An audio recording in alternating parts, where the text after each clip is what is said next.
नाज़रीन, आपको अपडेट करें भक्कर से, जहां हमारे ब्यूरो चीफ राना अमजद बोबी के मुताबिक मुहर्रमुल हराम में अमन व अमान की सूरत हाल बेहतर बनाने के लिए DSP हेडक्वार्टर मोहम्मद हयात सरगाना की सरबराही में तहसील मनकेरा और हैदराबाद थल में मुहर्रम रूट्स और सिटी में दर्जनों गाड़ियों पर मुश्तमिल फ्लैग मार्च किया गया।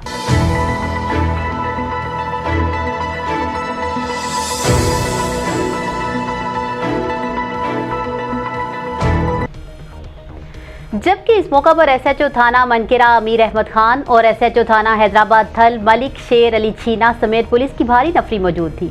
आपको बताएं कि किसी भी नाखुशगवार वाक़े से निपटने के लिए सिक्योरिटी हाई अलर्ट कर दी गई है। न्यूज़ स्टूडियो से फिल वक्त इतना ही। मज़ीद तफसीलात और अपडेट्स के लिए देखते रहिए BBC 11 हेडलाइंस न्यूज़।